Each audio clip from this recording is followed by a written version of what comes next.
kahirapan ng tao. Kami hindi tanga sa mga kalokohan mo. Ang iyong kapangyarihan ay para sa bayan. Basta kalan, ang pangalan laging naninindigan. Huwag mong gamitin kahirapan ng tao. Kami hindi tanga sa mga kalokohan mo. Ang iyong kapangyarihan. Yun, good day sa inyo lahat at welcome sa ating YouTube channel. Ang pag-uusapan natin ay itong update ni Atty. Libayan, no, sa kasong isinampa ng Raffy Tulfo in action na copyright infringement. May update sa atin si Atty. Libayan at eto na nga, legit 32-0 na. Legit na to, 32-0. Walang bawi ang mga Tulfonatics. O bakit? Legit na 32-0. Mamaya malalaman natin yan. Kung bakit legit na yung 32-0. Okay, pero bago tayo magsimula, syempre, shoutout sa inyo lahat. At panoorin na natin itong video ni Atty. Libayan. Bumoboses, mga kabatas natin. Pag-usapan natin yan mamaya. Pero tulad ng nasa title, mga kabatas natin, i-update ko muna kayo sa mga copyright infringement cases. Okay? Yan. Alam nyo naman lahat, no? Hindi naman lingid sa lahat na kanina. Ang natapos na nag-testify si Odette. Okay? Siya yung kanina, natapos na. Nga pala, no? Si Odette pala yung na-cross-examine ni Atty. Libayan kanina. Siyempre, mga kabatas natin, natural na tetestigo siya kasi siya nga naman yung main complainant doon na nagre-represent sa Raffy Tulfo in Action Foundation. Okay? Ngayon, mga kabatas natin, siyempre, ongoing pa rin yun. Pero, mga kabatas natin, sa tingin ko, ang tapos na at sa tingin ko, madidetermine na natin kung ano yung mga kasinungalingan, yung 32 cases na sinasabi daw nila na dadalhin nila sa Supreme Court. Okay? Pinaliwanag ko na rin naman sa inyo yon. Pinagmamalaki nila yun eh. Dadalhin daw sa Supreme Court. Magkikita-kita daw sa Supreme Court. Putik yan. Nangyari. Kasi may mga amplaya na confident, mga kabatas natin, na dadalhin daw nila sa Supreme Court yun. Kaya lang mga kabatas natin, anyari. Okay? Confident sila, di ba? Atty. Libayan, bobo ka talaga. Meron pa silang remedyo, hindi ka pa panalo, magfapal sila. Sinasabi nila yan. Hindi pa daw tapos ang laban. Yung 32-0 na yan, wala pa daw yan. Kasi hindi pa daw tapos ang laban. Pero ang tanong ngayon, anong nangyari? Akala namin, aakyat ito sa Supreme Court. Kasi yun yung sinasabi nyo, di ba? Mga Tulfonatics. Ang palayagang. Yan yung lagi yung sinasabi. Hindi pa tapos ang laban. Kasi yung 32-0 na yan, aakyat pa sa Supreme Court. Yun pala, wala nang umakyat. Walang bawi. Walang bawi ang mga Tulfonatics. Sabi tinanong ng mga tao, paano mo alam? Siyempre, kinausap ko yung lawyers nila. Anyari? Ito kasi yung gusto ko, no? Tingnan nyo na lang, no? Kayo na lang humusga. Ipapakita ko lang sa inyo, no? Under Section 4, Rule 65 of the Revised Rules of Civil Procedure, as amended by AM number 07712 SC Petitions for Certiorari, yan yung sinasabi ko na pwede nilang i-file kasi wala silang appeal, di ba? Must be filed strictly within 60 days from notice of the judgment or order denying their motion for reconsideration. Okay? 60 days. 60 days na. Dapat 60 days lang. 'Di ba? 60 days lang nung na-dismiss yung kaso nila. Dapat may akyat na to. So ang tanong na lang, base doon sa mga pinakita ko sa inyo, mga kabatas natin, na evidence, no, kung kailan na-deny yung motion for reconsideration nila, magbilang kayo ng 60 days. Yan ang titignan natin ngayon. Okay? Ito yung sinasabi ni Atty. Libayan, 60 days. Okay? Punta tayo dito sa video ni Atty. Libayan din, no? Patungkol, ito yung video ni Atty. Libayan na diniscuss niya yung pagkaka-dismiss ng 32 copyright infringement case laban sa kanya. Okay, ito ay nangyari nung stream live on June 2, 2024. Okay, ito yung diniscuss ni Atty. Libayan. Ito yung yung tawag nito, series. Series ito. Pagkakalam ko, series ito eh. Tama, 'di ba? Series ito. Kasi ito yung part 1, tapos nakailang part ba si Atty. Libayan dito. Basta series ito, no? Ito yung pinakauna. Okay? Unang live stream. June 2, 2024. O, anong date na ba ngayon? Itong video ni Atty. Libayan na latest.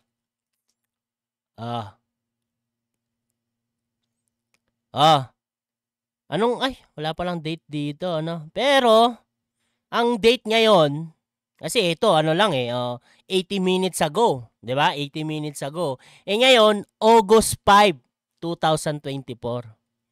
Bale, kung bibilangin natin yung araw na nag-live si Atty. Libayan patungkol sa pagka-dismiss ng 32 case na copyright infringement sa kanya, aabot na ng 2 months and 3 days.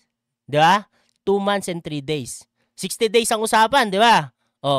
2 months and 3 days. Kahit na tingnan niya natin. Wait lang. Tingnan natin. Okay. Sa cellphone. Calendar. Yung 2 buwan, puro 30. Yung 2 buwan na nakalipas, ngayon! Napindot. May napindot. Yung 2 buwan na nakakalipas, lahat yon 30 days, tapos yung isa 31 days. Doon pa lang sa 2 buwan na yon, yung June tsaka July. Tama, di ba? June to July.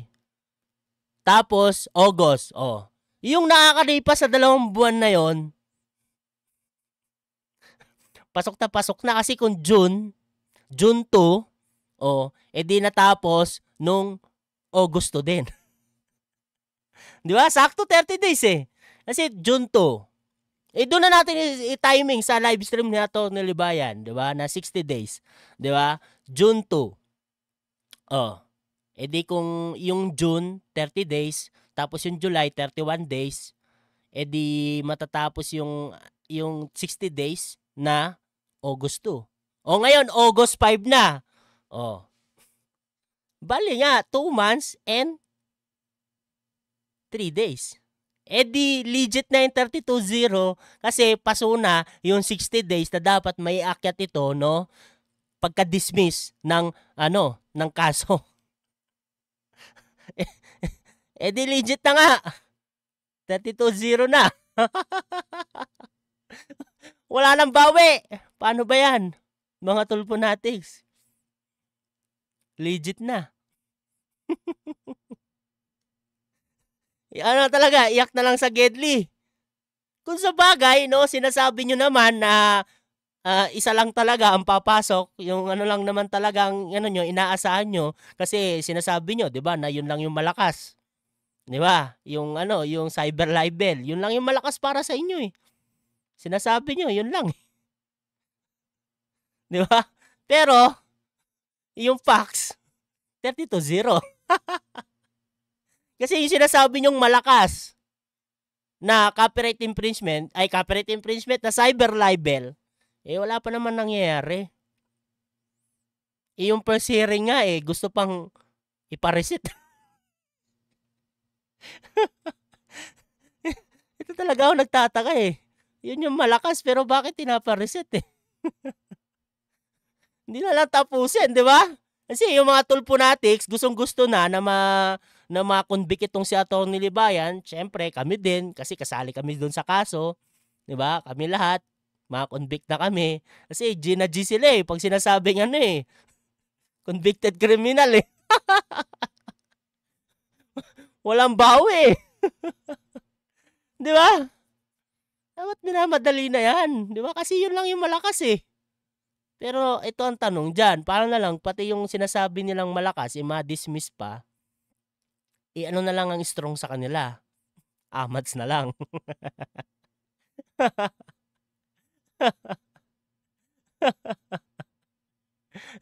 And anyway, tuloy na natin to. Tuloy na natin tong video ni Atty. Libayan. Clear na tayo dun, ha? Wala na talagang habol. 60 days na nakakalipas. 60 days and 3 days. O, bali 63 days na ang nakakalipas. Okay? 32-0. Legit. Iyak ang mga tulponatics. Punas luha na lang. Okay? Okay? Asar na lang mga mag-asar na lang kayo mga tulponatics na wanted pogative. At least hindi convicted criminal, di ba? 32-0, legit. Maniniwala ka pa ba? Maniniwala ka pa ba? Maniniwala 60 days. O ngayon, maniniwala ka pa ba? Maniniwala pa ba kayo mga tulponatics?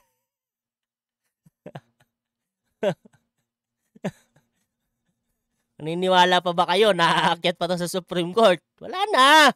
Paso na eh. Maniniwala ka pa ba doon sa mga tao na nagsasabi? Sabi ko nga gusto ko i-dalhin nila sa Supreme Court yun eh. Di ba proud na proud kayo dun sa mga kaso nyo na sinasabi nyo na makukulong ako? Tama. Ngayon nagdidismissan na parang pakonti ng pakonti yung confidence nyo. Yun lang. Isa na lang. Putik. Ito nga, attorney. Paano pagpati nga yung sinasabi nilang isa ma-dismiss pa eh? Ano na lang ang malakas sa kanila, Amats? Yun daw yung malakas eh. Di ba? Yan, sa dinami-dami ng kaso final sa akin, dahil kay Raffy Tulfo at ni Raffy Tulfo, 40 plus tapos isa lang pala. Yun na nga eh.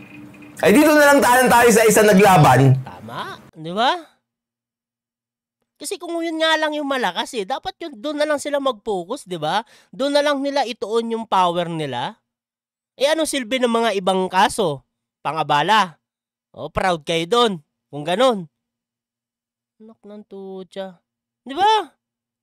Doon na sa isang kaso kasi yun yung malakas eh. Pag pumasok yun, di convicted criminal na. Di ba? Hindi, may Supreme Court pa naman. May Supreme Court pa naman.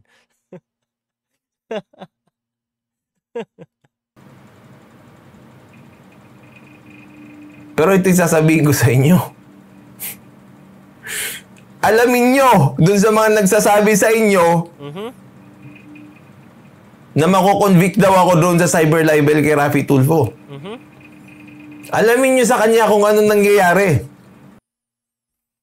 Parang merong kakaibang nangyayari Bex, Meliap, kailangan mo magkwento. Pakitanong naman sa friend mo, di ba? Sinasabi ni Raffy Tulfo, friend kayo eh.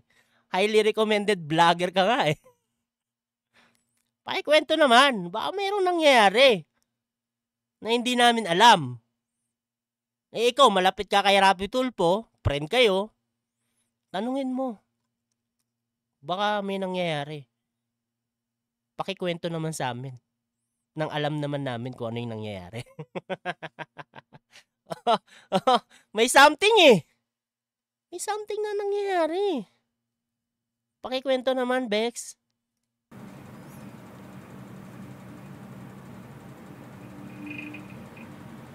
Di ko alam sa inyo talaga. Puro kasinungalingan na lang ang lumalabas dito sa social media eh. Yan lang. Paano na kayo makakabawi sa 32-0 niya yan? Tapos yung mga vloggers niyo, paro kasinungalingan. Hindi, dadalhin. Sa kanila kasi, attorney, basta daw pumasok yung kaso, panalo na. Yung maabala lang, tayo, panalo na daw yun. Anak talaga ng tutya, no? Pero ito nga, di ba? Masasabi natin dyan, hindi lagi Pasko. Hindi araw-araw ay Pasko. May kasabihan nga tayo, darating din yung oras nyo. Darating din yung oras mo. Kasi nga, hindi lagi Pasko. May right time para sa'yo. At sana, kung darating yon, sana handa ka sa mga mangyayari. Di ba? Yun lang. Sa Supreme Court yan. Itong si Libayan fake news. Sinasabi niya tapos na yung kaso. Tapos na yun. Ibang kaso itong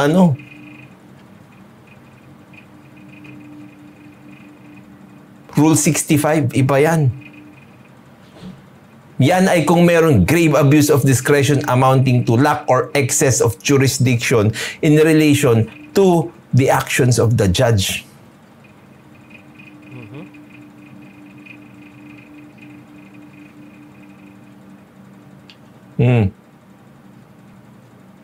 O sige, gusto nyong maglabas ulit. Di ilabas nyo ulit kung ano yung nangyari dun sa hearing. Katulad nung sinasabi nyo noon, nung nangyari ng hearing ulit na pinagalitan daw ako. Melayap! Baka pwede pakikwento naman kung anong nangyari. Ay, sa tingin ko naman, meron kang alam. Ayaw magkwento ni Atty. Libayan eh. Ikaw na lang magkwento. Anong nangyari sa hearing? Pakikwento naman. Tanong nyo kung anong nangyari. Baliktarin nyo ulit. Naman, wag ganon, wag ganon.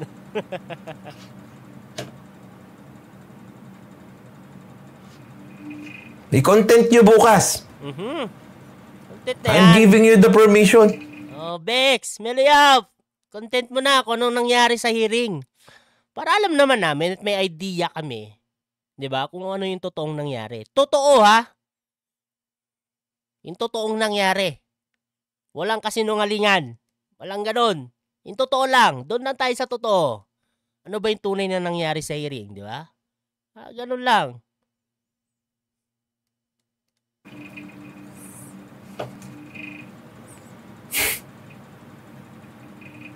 Baliktarin nyo ulit. Sabi ni Journey to Understanding, may probable cause win naman daw sila, attorney. Diyan proud na mga Tulfonatics. Probable cause, pumasok, panalo na daw. No, may sasabihin si Atty. Libayan dyan. Yang probable cause na yan, mag-ingat-ingat din tayo. Basta, hindi na lang kami magsasalita. Shut up na lang. Basta ingat-ingat tayo. Yun ang update.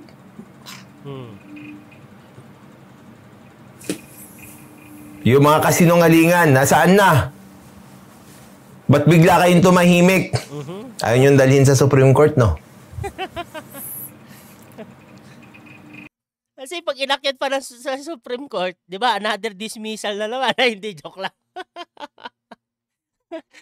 Bali 64 na. Kasi 32 plus 32, di ba? Kasi another na yun eh. Di ba? Hindi, magalit na naman yung mga Tulfonatics yan.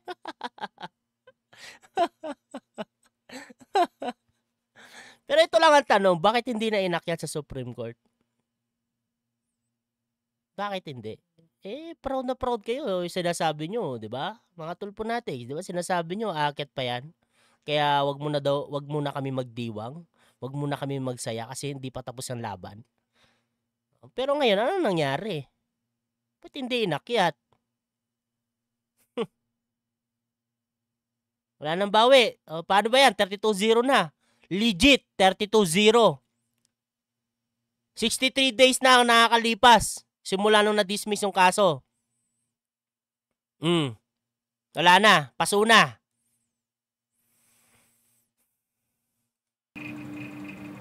Baka naman ang pagiging palusot nyo, di kasama doon yung weekends.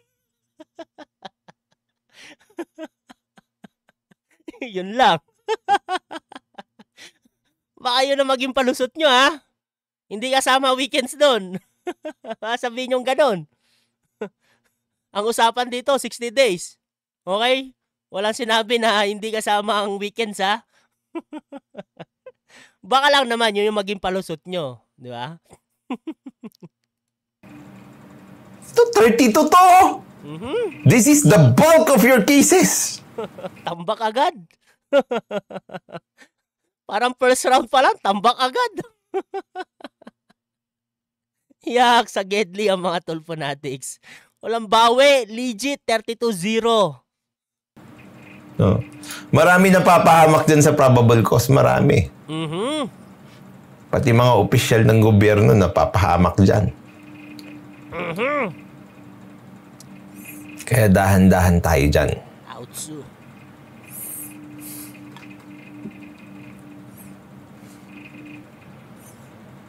Tanungin nyo dun sa kabila. Meron ng mga sample-sample dyan. Bex, baka pwedeng magkwento ka naman. Meloyap! Pakikwento naman. Hindi yung kung ano-ano yung kinukwento mo. Kwento ka naman. Baka naman. Baka lang naman. Magkwento ka. Hindi lang nila nilalabas sa inyo. Magtanong ka na lang. Parang ganon, Meloyap. Magtanong ka na lang. Sabay, kwento mo lang ng konti. Basa ka lang ilabas. Tanungin nyo yung abogado nung maingay. Bex! Itanong! Kung ano nangyayari sa QC. Tanungin nyo lang. Mukhang may nangyayari talaga. Ano kaya yan?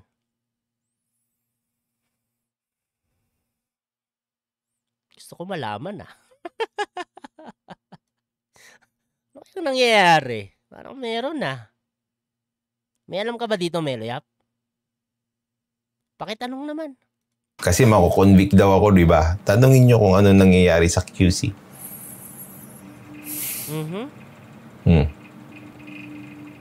Magfa-file kayo ng 40 plus cases tapos isa lang pala dapat. Senador ka pa niyan, ha?